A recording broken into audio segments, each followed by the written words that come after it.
सवाल ये है कि अगर कोई बंदा पुलिस की हेल्प लाइन 15 पे झूठी कॉल करे तो उस बंदे के खिलाफ कानून के मुताबिक क्या कार्रवाई हो सकती है। आप ये बात याद रख लें कि 15 हेल्प लाइन पर झूठ पर मबनी कॉल करना जुर्म है।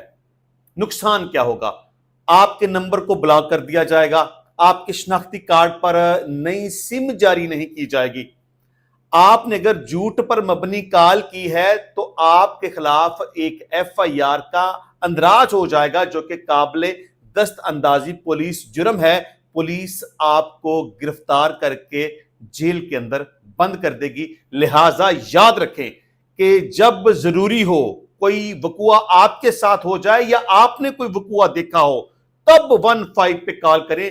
बिला वजह और झूठ पर मबनी कभी भी पुलिस की हेल्पलाइन 15 पर कॉल ना करें। अगर आपने ऐसा किया तो आपको इसका खमियाजा भुगतना पड़ेगा। सवाल है, अगर किसी मुलजम की पुलिस हिरासत में मौत हो जाए तो क्या करें? देखिए जी, ये बड़ी एक संजीदा किस्म की सूरत हाल है। अगर तो नेचुरल डेथ है तो फिर तो कोई मसला नहीं है, लेकिन अगर आपको लगे कि ये नेचुरल डेथ नहीं है, पुलिस के तशद्दुद की वजह से, या पुलिस ने जानबूझकर किसी बंदे को मार दिया है, तो आपके पास कानूनी तौर पर यह राइट मौजूद है कि आप उन पुलिस मुलाजमीन और उन पुलिस अफसरान के खिलाफ 302 की एफआईआर का अंदराज करवा सकते हैं। तरीकाकार, आपने अपने मुतलका इलाका मजिस्ट्रेट को फौरी तौर पर एप्लीकेशन देकर पोस्टमार्टम करवाना है और कोशिश करनी है कि उस डेड बॉडी के ऊपर जो जख्म लगे हुए हैं उनकी आप तस्वीर हासिल कर लें और वीडियोस रिकॉर्ड कर लें। यहां एक कानून यह भी है कि अगर पुलिस की कस्टडी में किसी मुलजम की डेथ हो जाए तो इलाका मजिस्ट्रेट का यह राइट है कानूनी तौर पर कि वो उस जगह के ऊपर आएगा जहां डेथ हुई थी, डेड बॉडी को ऑब्जर्व करेगा, उसकी जुडिशियल इंक्वायरी करेगा और उस नतीजे पर पहुंचेगा कि क्या ये नेचुरल डेथ है कि मर्डर हुआ है। पोस्टमार्टम रिपोर्ट आने के बाद आपको पता चल जाएगा कि ये नेचुरल डेथ थी कि या मर्डर हुआ। अगर तो ये कत्ल है तो फिर कानून आपके साथ है। आपने फौरी तौर पर उन पुलिस अफसरान, उन पुलिस कांस्टेबलान के खिलाफ अंदराज मुकदमा की एक एप्लीकेशन उसी थाने में सबमिट करवानी है। उसके साथ साथ उनके जो हाई अप्स आला अफसरान हैं, एसपी, एसएसपी, डीपीओ, सीपीओ, उनको भी अंदराज मुकदमा की आपने एप्लीकेशन देनी है। अगर पुलिस वाले अपने साथियों को प्रोटेक्ट करते हुए आपकी दरखास्त के ऊपर एफआईआर का अंदराज नहीं करते तो आपने जस्टिस ऑफ पीस के पास जाना है, अपने जिला के सेशन जज साहब के पास 22A 22B criminal procedure code के तहत अंदराज मुकदमा की एक पिटीशन फाइल करनी है। वहां से आपको रिलीफ मिल जाएगा। अदरवाइज आपके पास हाई कोर्ट का फोरम भी मौजूद है। अगर फिर भी आपकी दरखास्त के ऊपर एफआईआर का अंदराज नहीं होता या पुलिस वाले अदालत के हुक्म पर आपकी दरखास्त के ऊपर एफआईआर का अंदराज तो कर देते हैं, लेकिन अपने साथी मुल्जमान को छोड़ देते हैं, उनको बेगुनाह कर देते हैं या एफआईआर खारिज कर देते हैं, तो आप बराह रास्त कोर्ट में जाके उन पुलिस वालों के खिलाफ इस्तगासा फाइल कर सकते हैं। अगर आपने अपनी शहादत के जरिए यह बात साबित कर दी कि पुलिस कस्टडी में नेचुरल डेथ नहीं हुई है और पुलिस वालों की तशद्दुद की वजह से या जानबूझकर या उन्होंने फायर मारा, व्हाटएवर, तो उन पुलिस मुलाजमीन और उन पुलिस अफसरान को सजा हो सकती है। सवाल है, तफ्तीश तब्दील करवाने का कानूनी तरीकाकार क्या है?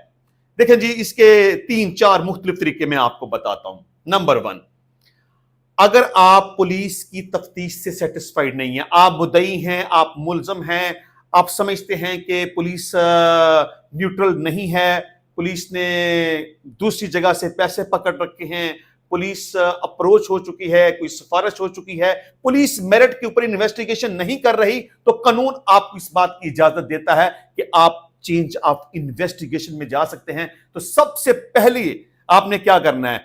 आपने एसएसपी इन्वेस्टिगेशन को, सीपीओ को, डीपीओ को एक चेंज ऑफ इन्वेस्टिगेशन की एप्लीकेशन देनी है तो एक डिस्ट्रिक्ट स्टैंडिंग बोर्ड तश्कील दिया जाएगा, उसकी ओपिनियन के मुताबिक तफ्तीश तब्दील होगी या नहीं होगी।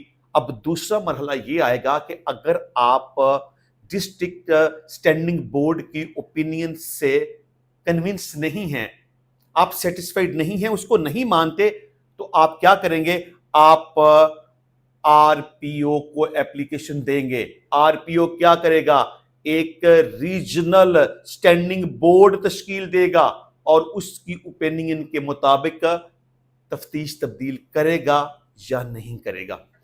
तीसरा स्टेप यह होगा कि अगर आप आरपीओ की उस फाइंडिंग के ऊपर सेटिस्फाई नहीं हैं तो आप इंस्पेक्टर जनरल पुलिस यानी कि आईजीपी के पास चेंज ऑफ इन्वेस्टिगेशन की एक एप्लीकेशन देंगे और वो रिव्यू स्टैंडिंग बोर्ड तश्कील देगा और उस बोर्ड की ओपिनियन की रोशनी में तफ्तीश तब्दील करेगा या नहीं करेगा।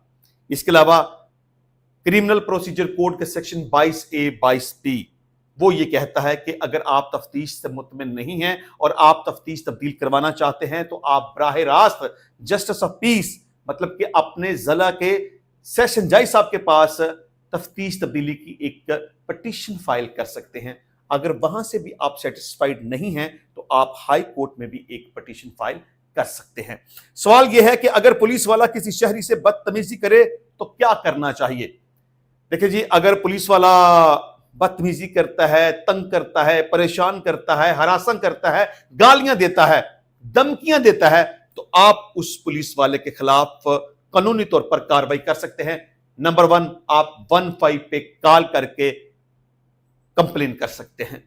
उसके अलावा आप 1787 के ऊपर कॉल करके या मैसेज करके कंप्लेन कर सकते हैं। इसके अलावा आप उस थाने के एसएचओ के पास जाके अंतर्राज मुकदमा की एक एप्लीकेशन दे सकते हैं।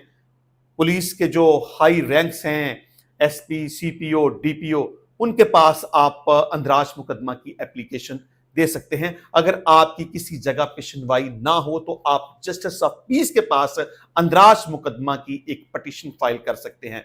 अगर कोई पुलिस वाला आपके साथ गलत करे तो आपने चुप करके नहीं बैठना, उस पुलिस वाले के खिलाफ आपने अंतर्राज मुकदमा की एप्लीकेशन देनी है, 15 पे कंप्लेन करनी है, 1787 पे कंप्लेन करनी है और अदालत में जाना है। उस पुलिस वाले के खिलाफ आपने एफआईआर का अंदराज करवाना है, उस पुलिस वाले के खिलाफ आपने महकमाना कार्रवाई करवानी है। अगर किसी भी जगह पे आपकी सुनवाई ना हो रही हो तो आपने डायरेक्टली कोर्ट में एक इस्तगासा फाइल करना है। अगर आपने साबित कर दिया कि पुलिस वाले ने आपके साथ गलत किया है तो उस पुलिस वाले को सजा होगी और उसे जेल जाना पड़ेगा।